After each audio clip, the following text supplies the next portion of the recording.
Welcome students to the new video of live process. Myself Bishwet Ghoshal and I'm going to teach the second part of live process or lecture 2. Let's start.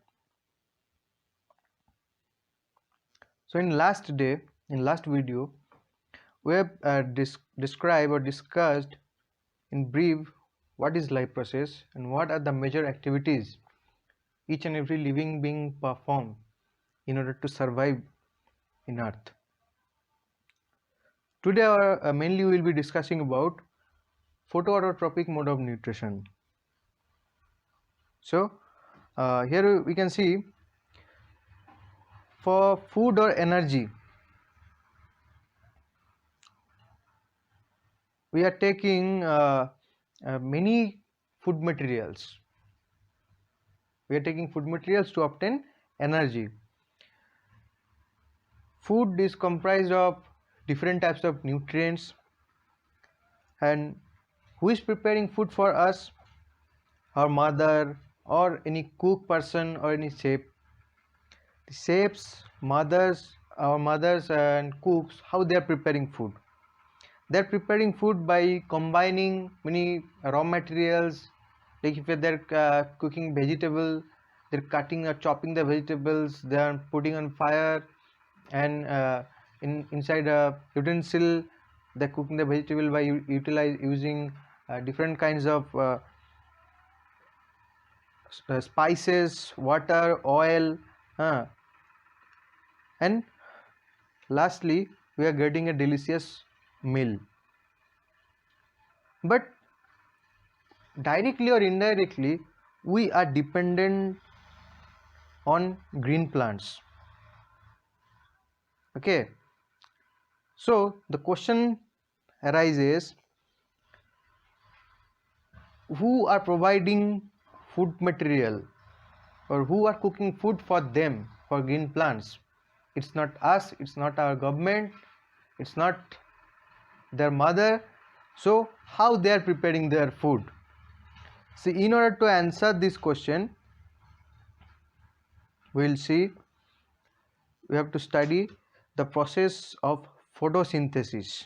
The process of photosynthesis. Photosynthesis is a Greek word. It's a combination where photos means light and synthesis means to combine. So where in the presence of light, photoautotropic organism making something for their own, that is their food, by combining few simple compounds from nature. So if we define it, it will be like this. The photosynthesis is a biochemical process by which photoautotropic organisms prepare their own food from in the form of glucose by combining carbon dioxide and water in the presence of sunlight and chlorophyll. So what does it mean? Photosynthesis को यहाँ पे कहा गया है biochemical reaction. Bio means which is related to living organism and chemical means where certain chemical reactions are going on. So photosynthesis के दौरान सारे living organisms के सेल में जो ग्रीन प्लांट्स है उसका सेल में बहुत सारे केमिकल रिएक्शंस होते रहता है, इसलिए इसको बायोकेमिकल प्रोसेस कहा गया है. और इसमें ग्रीन प्लांट्स अपना खाना बना रहा है किसके फॉर्म में? ग्लूकोज के फॉर्म में. ओके, ग्लूकोज क्या होता है? Glucose is the simplest form of carbohydrate, है जो कि जहाँ से फूड का शुरुआत होता है ग्लूकोज से. और ये ग्लूकोज कैसे बन रहा है? कार्बन डाइऑक्साइड और वाटर को कंबाइन करके. ये दोनों रॉ मटेरियल से ग्लूकोज बना रहा है प्लांट, और इस प्रोसेस में मदद कर रहा है सनलाइट और क्लोरोफिल. कैसे? क्लोरोफिल सनलाइट को एब्जॉर्ब कर रहा है और उसके बाद प्लांट कार्बन डाइऑक्साइड और वाटर को कंबाइन करके ग्लूकोज प्रोड्यूस कर रहा है. अब एक सिंपल कास्केट के थ्रू हम लोग यहाँ पे देख सकते हैं कि फोटोसिंथेसिस में होता क्या है. सनलाइट में रहता है heat energy and light energy. उस लाइट एनर्जी को प्लांट सेल अपना क्लोरोफिल के थ्रू एब्जॉर्ब करते हैं और केमिकल रिएक्शंस के दौरान उसको कन्वर्ट कर दिया जाता है केमिकल एनर्जी में.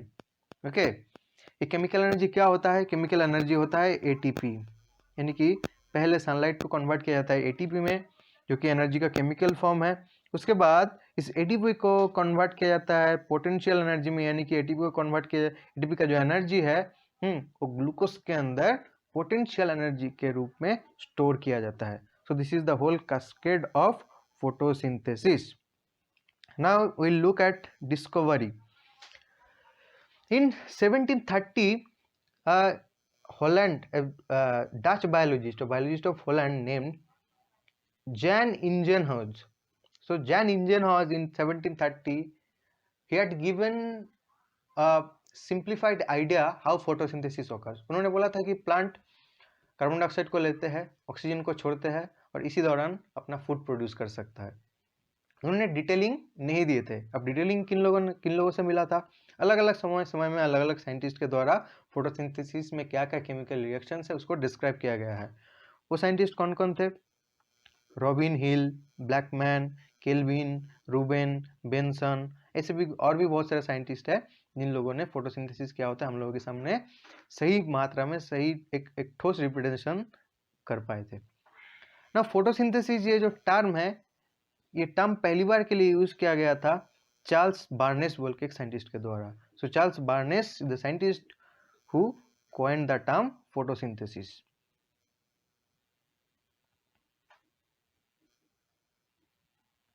Now you have to look the equation because questions may come from this. Question कैसे आता है? Describe or write the equation of photosynthesis and describe it. So here what happens? Plants are combining carbon dioxide and water in the presence of light and chlorophyll. So carbon dioxide plus water. Arrow देखिए यहाँ पे लिखे हम light by chlorophyll, यानी कि light और chlorophyll के presence में कार्बन डाइऑक्साइड और वाटर को कंबाइन करके बनाया जाता है glucose. The main product is glucose जो कि फूड मटेरियल होता है. इसके साथ साथ कुछ एक्सेसरी प्रोडक्ट भी प्रोड्यूस होता है फोटोसिंथेसिस के दौरान, जिसको हम लोग वेस्ट प्रोडक्ट भी कह सकते हैं, जो कि होता है वाटर एंड ऑक्सीजन. ऑक्सीजन को स्टोमाटा के थ्रू बाहर छोड़ दिया जाता है, रिलीज कर दिया जाता है, और एक्सेस वाटर को भी ट्रांसपिरेशन के थ्रू रिलीज कर दिया जाता है. अब इसको अगर हम लोग इसका सिंबलाइज करेंगे, यानी कि इसका फॉर्मूला लिखेंगे, तो क्या होगा? फॉर्मूला में 6CO2 प्लस 12H2O से प्रोड्यूस हो रहा है glucose, 1 molecule of glucose C6H12O6 जो कि ग्लूकोज का फॉर्मूला है.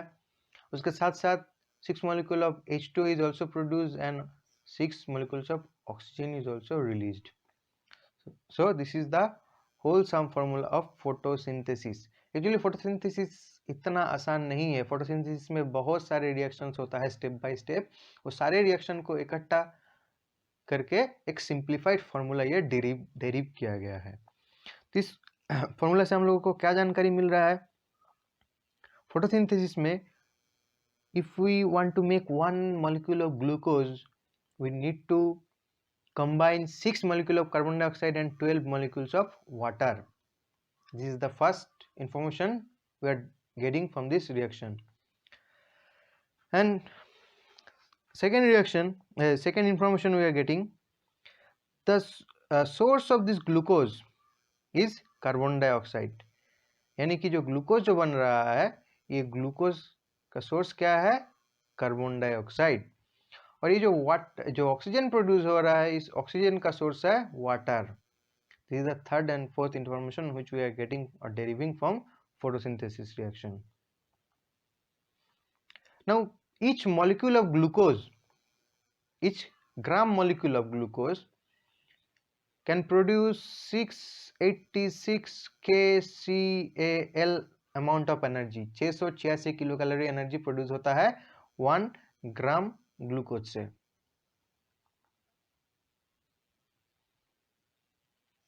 Now here we can see it's written over here a redox reaction. What is redox reaction? The reaction of photosynthesis is a combination of reduction and oxidation reaction.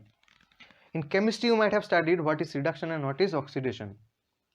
In simplified form, reduction means addition of hydrogen or addition of hydrogen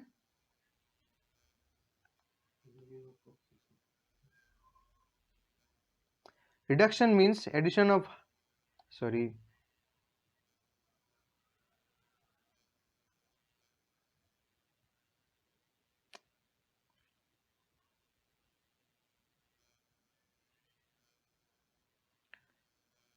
addition of hydrogen and removal of oxygen. This is called reduction. And the opposite reaction of reduction is oxidation, where this means the addition of oxygen and removal of hydrogen.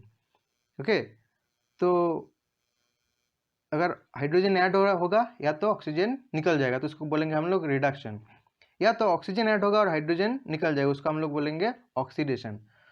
तो ये जो reaction देख रहे हैं हम लोग photosynthesis का, यहाँ पे दोनों चीज ही हो रहा है। कैसे?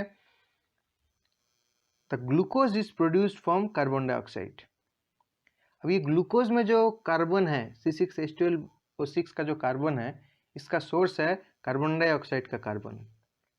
Okay, so carbon dioxide is the source of, यानी कि प्रिकॉशन मॉलिक्यूल ऑफ ग्लूकोज के तौर पे यहाँ पे काम कर रहा है। अब यहाँ पे देखो कार्बन डाइऑक्साइड का जो मॉलिक्यूलर स्ट्रक्चर है, यहाँ पे कार्बन एटम है और ऑक्सीजन एटम है। ओके, लेकिन हाइड्रोजन एटम नहीं है। तो कार्बन डाइऑक्साइड से जैसे ग्लूकोज प्रोड्यूस हो रहा है, इसके अंदर जाके जुड़ रहा है कौन? Hydrogen atom. तो हाइड्रोजन जुड़ना मतलब यहाँ पे क्या हो रहा है? रिडक्शन। तो हो गया एक reduction reaction. Now in another case the oxygen is produce from water.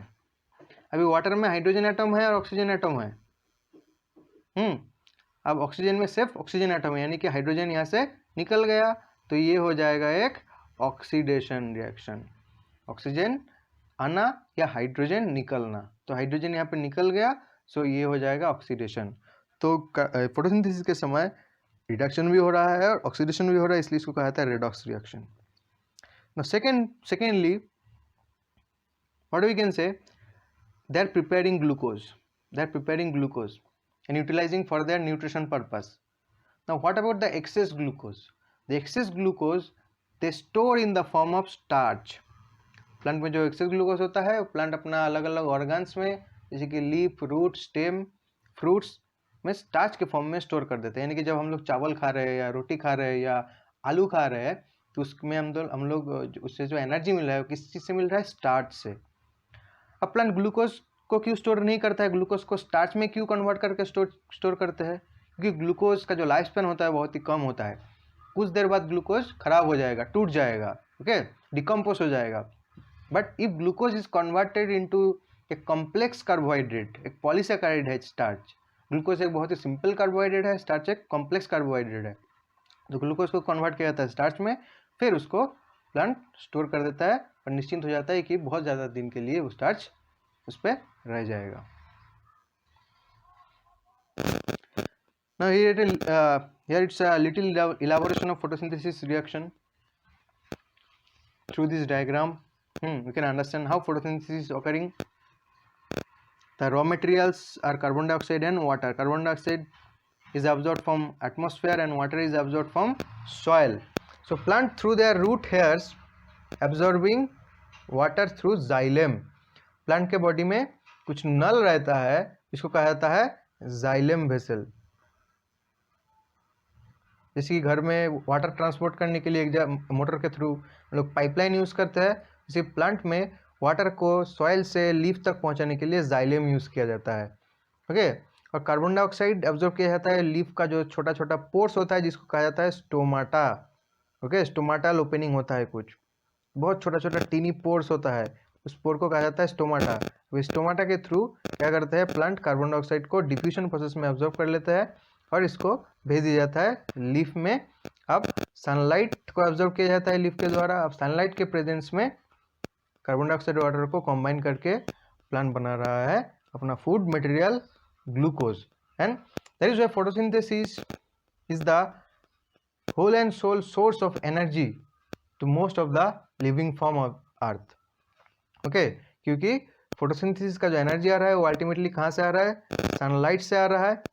Okay, और सनलाइट का जो एनर्जी है, हम लोग जो अपना फूड मटेरियल खाने के लिए यूज़ कर रहे हैं, एक्चुअली सनलाइट यूज़ कर रहे हैं। सनलाइट का जो एनर्जी है वही यूज़ हो रहा है।